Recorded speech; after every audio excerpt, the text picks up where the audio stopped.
Rice fans? We're back with our second edition of the FDU Baseball Report here with Coach Gary Puccio. Coach just had the first pitch dinner, over 210 attendees, your biggest one in history at the annual dinner. Talk about that night and what it means. Yeah, it was a big night. Unfortunately, it was kind of long. We had a lot of guest speakers, and as it keeps growing, the fact that we had 40 alumni from the program all the way back from the 50s to today, and so there were a lot of people introduced, and obviously we introduced the team and a lot of award winners. As the program's gotten better, like I said, it's added to the night because I think we had 4 all-tournament team players and we had 4 all-conference second team players last year that got their plaques. So it makes the night a little bit longer than we really wanted it to be, but it was still a good event. Yeah, I mean, you get the alumni coming back, some of the recent Hall of Fame inductees. The night always highlighted by the first pitch, where I get the namesake from. This year, giving the Corey Zeller, the 7th pitcher in the last 7 years to receive the ball. That honor means he will start the opening game for the season. That'll be this Friday against Savannah State. Corey went 7-3 last year, had a great season. Talk a little bit about his progress as a sophomore. Yeah, he had a phenomenal freshman year for us last year.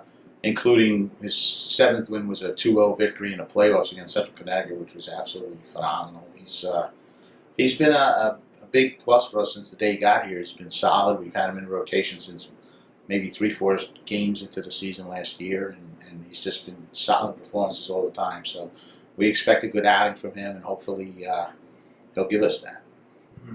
And then back to the dinner, obviously that was the big event, but talk about some of the other great aspects and some of the highlights from your eyes from what occurred at the dinner. Well, we have an alumni award that's given out every year that John Bittman and Dennis O'Brien are the heads of our alumni association, and they wanted to make sure that Sean Morrison got it this year. He's the former associate AD here and he was the sports supervisor for baseball, and he did a lot for us over the 6 years he was here, so they felt they wanted to give it to him, and I was 100% in agreement with that. Sean did a tremendous job for us.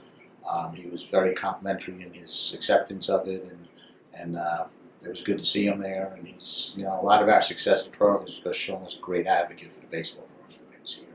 So that was big. And we had the 2 newest Hall of Famers, Don Margolin and Mike Policastro, both spoke.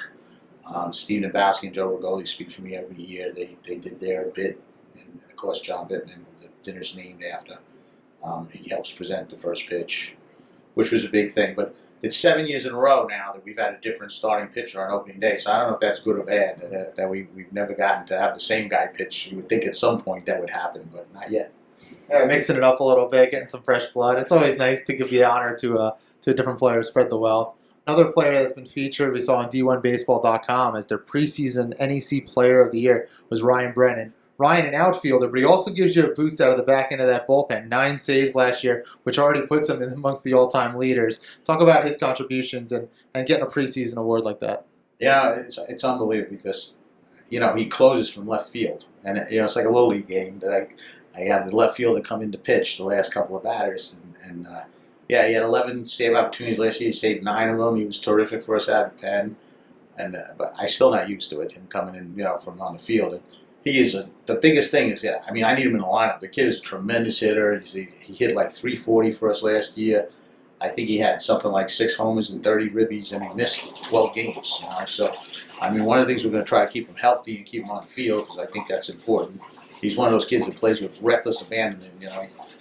He got hurt at I think it was Lehigh in the 4th game of the series. We're winning 7-5 in the 9th inning. 2 out, he gets like a little slow roll in front of the plate and busts to try to beat it out and pulls his hamstring. He was supposed to pitch, which he did. He came in and finished that game, and then he was out for 10 games, So I tried to tell him, you got to pick the spot to be, you don't have to be 150% of the time. But it's just, that's what also makes him the player he is. So you have to take it with a grain of salt and just accept that this is how he plays. But he is an integral part of our team, and it's nice to see that the league recognizes that this kid's one of the best players in the conference. Mm-hmm. In addition to Ryan getting a preseason accolade, the team was picked 4th, so a playoff team this year in the preseason coaches poll by the NEC. How nice is it? You mentioned in the release that it was good to be respected and starting to get some more respect from the conference in terms of the poll. Yeah, you know what, though? I was thinking about it afterwards, and I said, every time they pick us 6th or 7th, we make the playoffs. So maybe I'm better off that they pick us 6th or 7th, and maybe they ignore us a little bit.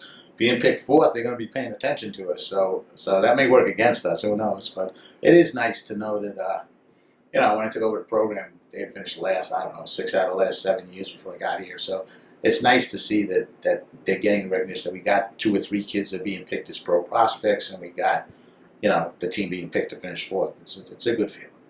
And now you're coming off a 28-win season, one of the best in school history there. Opens up this weekend, Savannah State, long bus ride ahead of you.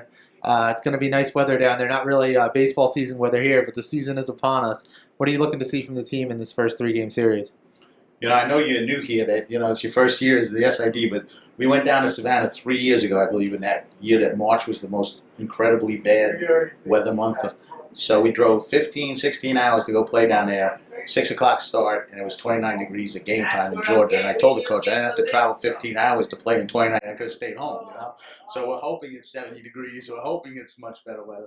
Savannah State's a good little ball club. I mean, they're always tough. They're quick. They run the bases well. They do a lot of good stuff. So hopefully we can handle them. I mean, it's not going to be easy because you're playing in their end of town. I always tell the kids, when you play on the road, you got to expect calls are not going your way, and you just got to go out there and clearly beat the team. Great. Thanks for your time today, Coach. So the Knights will open up their season here, the spring season here, this Friday down in Savannah, Georgia, against Savannah State University. First game is 5 p.m., and it'll be Corey Zeller on the mound for the Knights. For all information about the FDU baseball team, head to FDUKnights.com.